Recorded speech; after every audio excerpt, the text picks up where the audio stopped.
Non, mais c'est des normes sociales du 19e siècle, ça. Le 19e siècle. Alors, comment le ronflement est-il passé d'un signe de bonne santé à un handicap social en moins d'un demi-siècle? Bienvenue dans Avis de recherche. Sophie Pandzira est doctorante en histoire à l'université Paris 1 Panthéon-Sorbonne et membre du Centre d'histoire du 19e siècle. Son travail de thèse porte sur les normes et les imaginaires du sommeil au 19e siècle. Dans son article La consigne n'est pas de ronfler, la disqualification du ronflement au 19e siècle, publié en 2020 dans Socio-anthropologie, Sophie Pandzira tente de comprendre comment la perception du ronflement change au 19e siècle et pourquoi ce bruit qui a toujours existé devient soudain le sujet d'une attention particulière, ce qui a perduré jusqu'à aujourd'hui. Pour les 10 millions de Français qui ronflent la nuit et ceux surtout qui partagent leur nuit, le ronflement est un fléau. Et pour cela, elle étudie tout un tas de documents d'époque, journaux, manuels de médecine, livres d'éducation, pièces de théâtre, même des chansons. Donc je ne vais pas tous vous les présenter, mais je vous partage ses conclusions.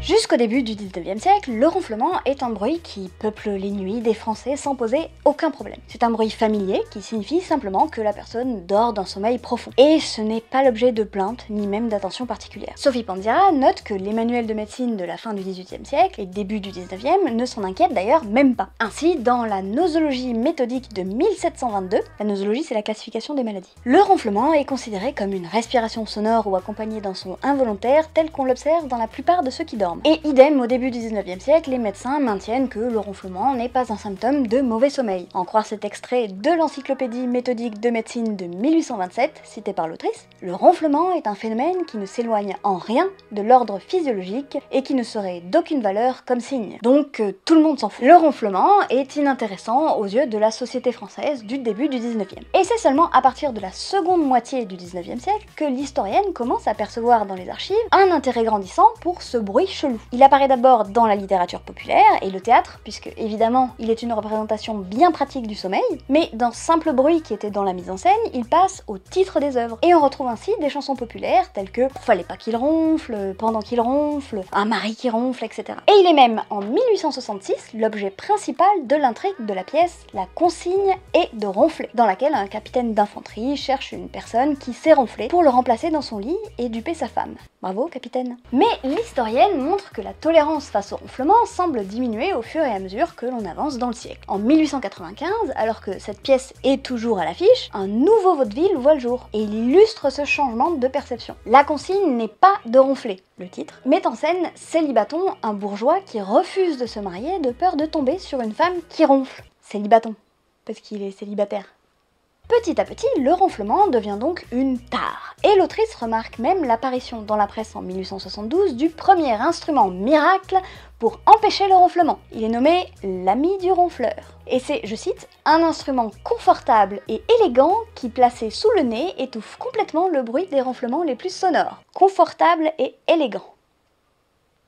Et lorsque le journal La Lanterne lance une nouvelle rubrique destinée à répondre aux questions des lecteurs, un des premiers sujets abordés est le ronflement. Est-il une maladie? Est-il une infirmité? Y a-t-il enfin un remède capable de le guérir? Fin 19e, il devient enfin une préoccupation médicale. L'autrice cite par exemple Le Poitou médical qui nous dit en 1895 que le ronflement tient à une respiration défectueuse. S'il se rencontre très fréquemment, comme la bave nocturne, chez des personnes qui se portent parfaitement bien d'ailleurs, il n'en est pas moins le symptôme d'une respiration vicieuse. Le combo ultime de la classe. Bave plus ronflement. Selon Sophie Pandzira, cette disqualification du ronflement rejoint les interdits de rôter et de péter qui se diffusent petit à petit au 19e siècle. Péter, rôter et pouf, je rigole quoi. Et oui, les bruits corporels deviennent gênants, impolis et honteux.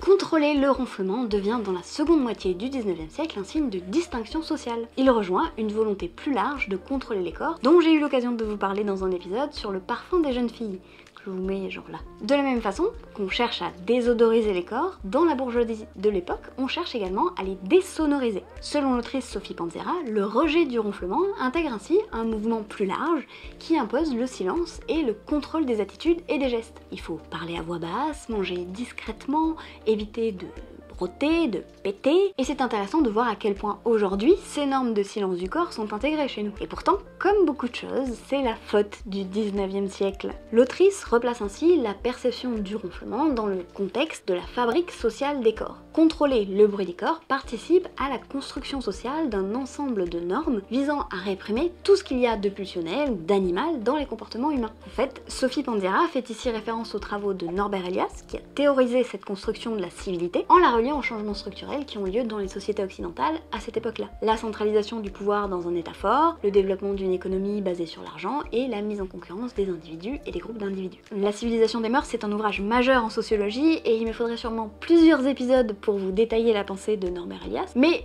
pour ce qui est du ronflement, son contrôle rentre totalement dans le cadre des règles de savoir-vivre instaurées au 19e et enseignées aux enfants. L'autrice voit ainsi le ronflement mentionné dans les manuels d'éducation, comme dans Le Petit Avare et autres contes, où il est écrit « Apprends une bonne fois pour toutes qu'un garçon bien élevé ne ronfle point, ne fait point claquer sa langue en mangeant, ne marmotte point en priant Dieu, ne joue point du trombone en se mouchant, et se garde de bâiller à gorge déployée comme un marsouin échoué sur le sable. » Alors je m'attendais pas vraiment à cette insulte, ni à découvrir que le nom de marsouin vient effectivement de cochon des mers dans plein de langues, alors que franchement, un marsouin c'est très mignon, c'est comme le petit frère pas bien fini du dauphin.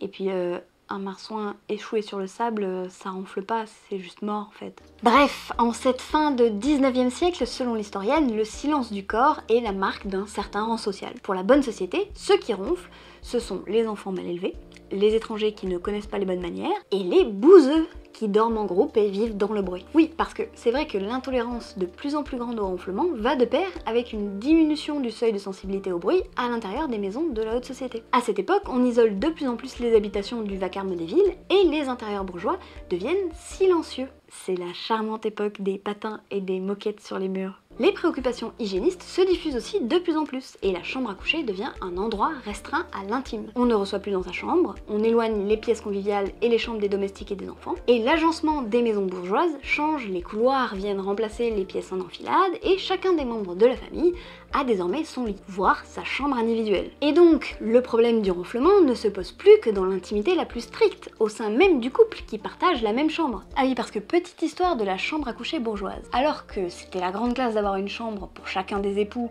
pour se distinguer des pauvres qui dorment tous empilés dans le même lit, à la fin du 19e siècle, comme on célèbre de plus en plus de mariages d'amour, les conventions changent. Et les époux sont alors encouragés à partager leur lit qui devient le trône et sanctuaire d'une conjugalité réussie. Faire chambre à part va donc à l'encontre des conventions et la lutte contre le ronflement s'adresse désormais directement aux maris, enfin surtout aux femmes des ronfleurs. Et Le Figaro, en 1876, s'adresse ainsi aux lectrices qui seraient parvenues à faire taire un mari au sommeil turbulent pour recueillir les meilleures techniques pour arrêter les ronflements. Et le succès de cette question dépasse le quotidien qui doit trier et publier des solutions pendant plus d'une semaine et qui conclut tout en finesse, somme toute, pour conclure, c'est par les narines que leurs femmes doivent prendre les ronfleurs. Qu'elles essayent, elles ne peuvent qu'y gagner, car cela peut finir par leur apprendre ce que toutes désirent, conduire leur mari par le bout du nez. Misogynie. Mais les problèmes de ronflement ne sont plus pris à la légère en cette fin de siècle, et certains sont source de telle discorde que plusieurs affaires sont traînées devant les tribunaux.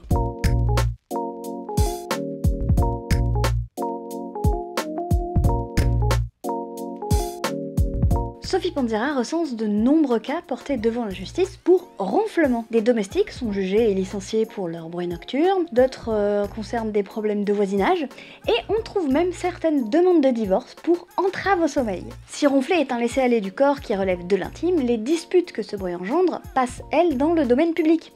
Et en plus, elles sont souvent relayées dans la rubrique faits divers de nombreux journaux. Faut dire que certaines sont quand même parfois croustillantes, comme l'histoire de ce cuisinier, que l'on retrouve dans L'Intransigeant en 1880. Exaspéré par les ronflements de son voisin de chambre, il se précipite chez celui-ci, hurle, engage une dispute et finit par le poignarder avec des ciseaux. Pas ronfler ou la mort, c'est un joli titre. Ça vaut bien un ivre, virgule.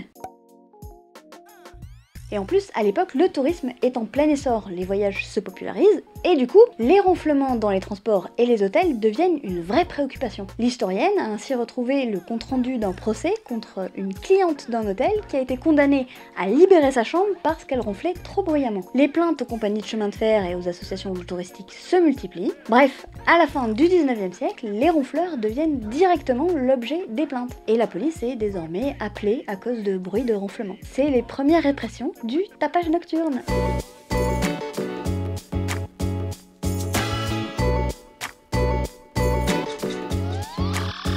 Sophie Pandira montre ainsi que la disqualification progressive du ronflement révèle en fait la diminution du seuil de tolérance au bruit corporel au cours du 19e siècle. Et les tentatives d'élimination de ce bruit nocturne par absolument tous les remèdes possibles font en fait partie des normes d'autocontrôle du corps qui ont été développées à ce moment-là et que nous avons depuis totalement intériorisées. Voilà, donc comme d'hab, le lien de l'article est en description, n'hésitez pas à y jeter un coup d'œil pour avoir une explication plus complète. Cet épisode a été monté par Jeanne de la chaîne Jeannot se livre, et moi vous pouvez me retrouver sur ma chaîne perso, et je vous invite à aller faire un tour sur les comptes et le site web de Mondes Sociaux pour d'autres contenus vulgarisés en sciences humaines et sociales. Sur ce, je vous dis au mois prochain!